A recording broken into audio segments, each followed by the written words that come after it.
Into Red Room. How are you? This is my car series. I'm away from home, and I like talking in my car because I feel like I can talk a little bit more freely because no one's like fucking in here. Um, and I like that. So yeah, I I don't know. I think the previous videos I did are talking about growth and development and change, and I guess this one is just going to be a little bit more of like 2025, where I want to be and understanding certain things for 2025. So something about me, I'm an animist, and I kind of follow my astrology loosely. If you're not into astrology or whatever, this is not gonna be the video for you. But I follow it a little bit loosely in 2025 and going into whatever, the next calendar year. Always energetically kind of starts for me sometime in November, and usually like the end of November. It has something to do with a point called a north node. Um, my north node is in Sagittarius, so when we enter Sagittarius season, which is like the later third of November, I kind of start to feel in like the New Year mood. Anyway, so with that comes like this introspection and where I've been and stuff like that. And 2024 has been a hell of a year, and I've kind of gotten to know myself a little bit better, and had to like really, I think, make big final calls on a lot of cycles. So the major thing that happened, I don't think I detailed this like too much, but like my grandmother died unexpectedly, and it was just kind of a huge emotional loss for me because like I live with her, and so I lived with her from like childhood until like now, and then like not having her there was like really emotionally hard, and it still is kind of emotionally hard. It's a little bit better now, we're like not necessarily a year. I think we're still like 9ish months, 8ish months away from it. We're not quite a year away, but it is getting easier to kind of like deal with and talk about and stuff like that. Like, I think I can talk about it with someone without like immediately bursting into tears. Perhaps if I go like deeper into it with the stuff that subsequently has happened, I think I probably will start breaking down. But as far as just being able to say that that has happened, it's like a huge thing in itself, because for a few months before my birthday is in the middle of the year and the beginning of summer. Yeah, I don't think I was in that place. So that was like devastating. And then after that, 2024 became a year of like huge transformational growth, because I just felt like, okay, like I don't have this like security blanket in a person anymore. I can't like, fall back on them, so to speak, right? Like they can't bail me out. They can't do it, And I'm at the age where like that really shouldn't be a thing. So, you know, having to grow up in that way, but then also just psychologically having to grow up and manage things. I became like, I had to deal with her estate, and like that was the whole process, and navigating that, and then grief is like really hard.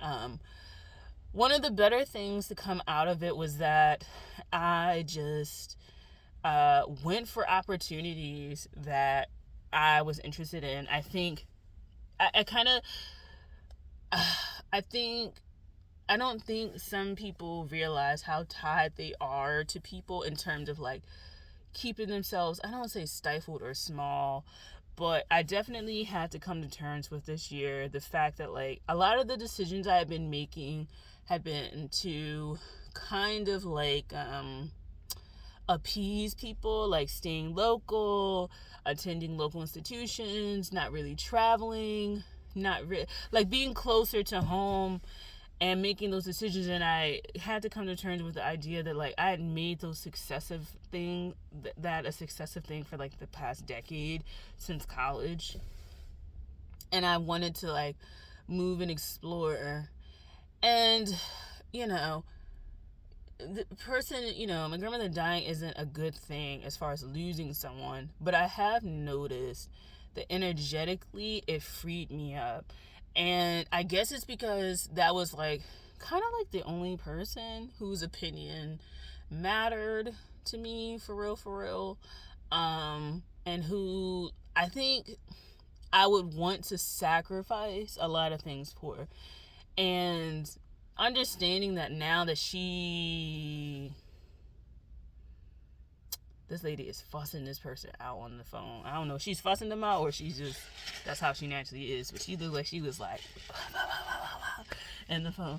But yeah, like, I kind of just realized that her kind of like leaving, so to speak, really freed me up to kind of be my own person.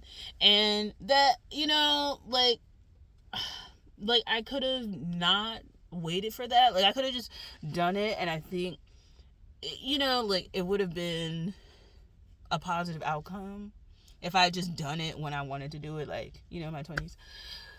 But now that I'm in my 30s, and this person is longer here, like, that freeing up is kind of a thing. I think I also started to grasp at a lot of opportunities because there was this emptiness, right, that kind of needed to be filled, and I wanted to fill it more positively than like negatively, right? Like, I didn't want to be like, oh, this person has died, and I just spiral into like alcoholism or binge eating, which still did. But more positively, I learned to cook, which at my age I should have learned. But I learned to cook, and I get a lot more confidence in myself and stuff like that. And I kind of just realized how many things I didn't do that were like confidence boosters. Like, learning to cook is a really big confidence booster. Learning to cook is a really big confidence booster.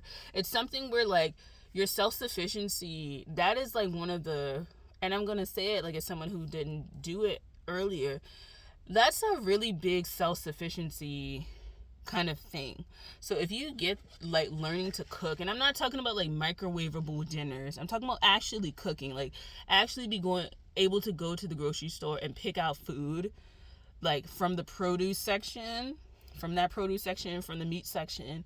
Usually it's the aisles that are around, it's usually not the aisles, but it's usually the perimeter of the store that has like all of these things that I'm talking about. Usually the produce, the meats, and like the dairy or the perimeter of the store, and then the inside where the aisles are is where like all the junk is, to be honest. It's like the junk plus like the spices, the juices and stuff like that, but most of the inside is like the junk, to be honest.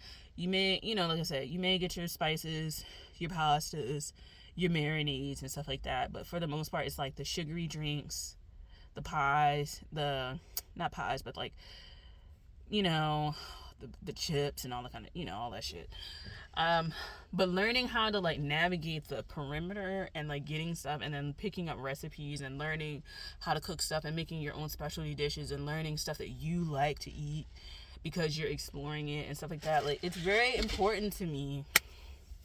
To like learn how to do that stuff. So I'm happy that I did that. That was like self-sufficiency move. Number like one. Number two is just like learning how to manage a household, because I never had to do that. I had to look out for my own personal life finances, which but having to be responsible for an entire household also made me grow up. I never lived on my own. I always lived at home. So it wasn't necessarily the most natural thing for me to like then have to take care of an entire home, because I was always just responsible for my own little world, right? And so when you have to like expand that into taking care of everybody else, it can be very burdensome, and it has been burdensome, but it can be very freeing, because now you can see the overview of like how your house actually runs. Like, it was just a lot of stuff that I started to question like after I had to take over stuff, and I was like, well, why was this never like X, Y, and Z? And then you kind of realize like some of the stuff that you knew that this person didn't know, in terms of access to like resources that like help them if you feel overwhelmed, or access to like resources that based on like using technology and all that kind of stuff. I've had to question some stuff about that. I'm like, and you start to kind of realize like how people handle their like finances and stuff like that, and I've had to learn through uncovering all, being all mysterious and going behind closets and pulling back curtains and shit, like how people were operating. It's like, what the world? Kind of surprising.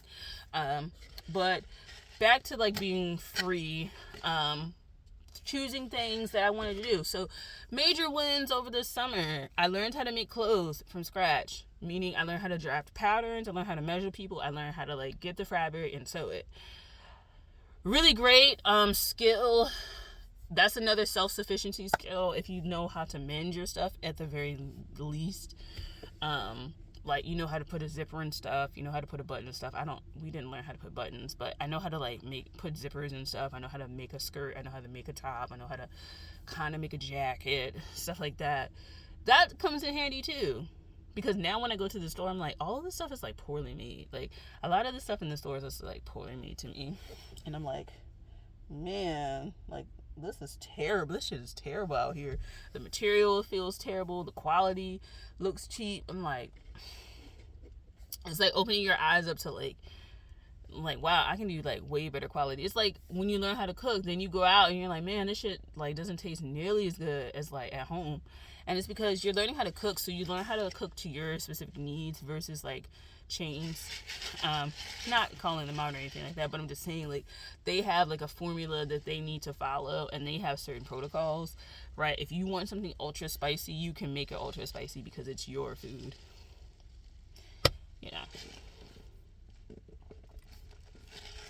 So that's that. But yeah, 2024, I also got published. I'm an MFA student, a creative writing MFA student.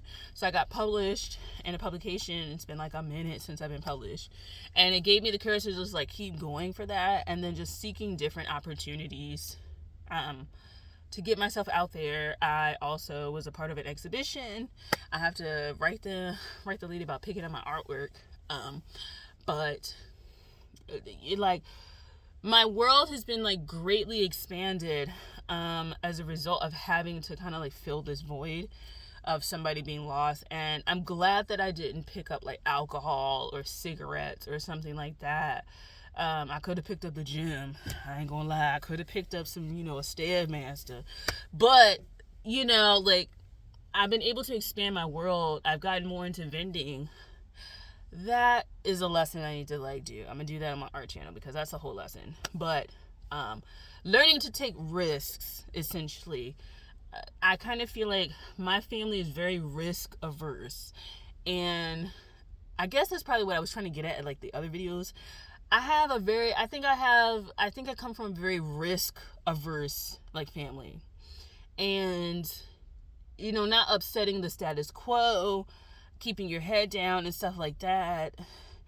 Even when you're not doing the best, it's better than upsetting things and losing everything, and I get that.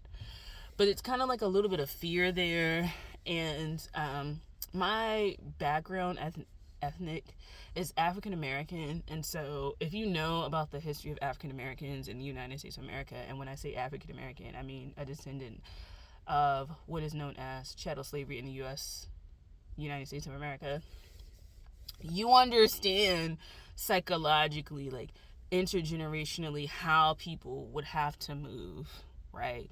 Being slaves, and then freed slaves, and then people coming out of slavery and stuff like that. Like, so psychologically, epigenetically, that kind of stuff is like ingrained. And I am someone who is big on epigenetics, in terms of, I do think there are certain things turned on or off based on the experiences and the accumulated experiences of stuff.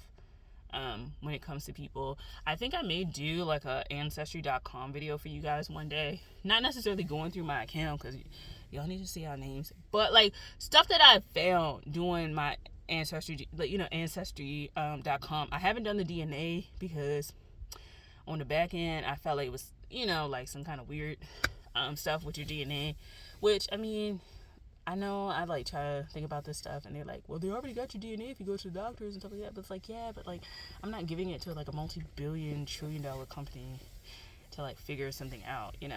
There's other means in the spiritual world of figuring out. But yeah, back to like the point at hand.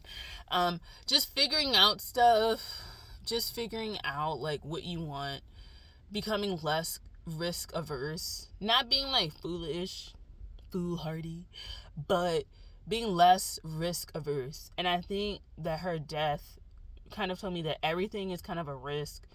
You aren't guaranteed to live forever. You're really not. You're gonna die one day. And that like you should really take that, knowing that that's happening, and live the fullest life that you can. And I kind of have seen how I don't think many members of my family have lived the fullest lives that they could. People around my age and older, I don't see that. And so, yeah, like it just taught me to kind of be a little bit more self-sufficient, and through these activities learn about myself and what I wanted, and continue with what I want. So I'm still in my MFA program. I didn't give up. I didn't take a sabbatical. I didn't take leave of absence because of her death. I continued, and the interesting thing was I'd signed up for this like poetry memoir class last semester when she passed, and it was like kind of basically at the beginning of the semester. And I was telling my friend, was I telling my friend or the teacher? I think I told the teacher. It was like, I think there's a reason why I signed up for this class, because I was able to, I think, write out more like the feelings I had immediately after the event, versus like if I wasn't in school, I would have to kind of just be at work and try and like drudge through. But that being in the MFA program really helped me process my emotions and get it out. And I may not have been crying in class and stuff like that, but it just helped me, I think, in the immediate aftermath of being like in this processing emotional thing. It just helped me go with it a little bit more. And I think I'll probably talk about that a little bit in another video in addition to the Amazon. That's all I wanted to say. I think this is the more true video of what I wanted to say in terms of how I've been feeling and stuff like that. But 2024 has been a really great year in terms of self-development and growth. It has come at a very large price. But 2025, I think, is even more growth. And I think it's growth that I am directing. And I'm a control freak, so I like to think that I'm controlling it. But that, I am, I think, more directly involved with, because it's stuff that I actively want to change. That's all I got to say about that. Thank you for enjoying this video and from my car. Maybe you're in your car, maybe you're in your house watching it. But anyway, thanks for watching. I'll talk to you guys later. Bye.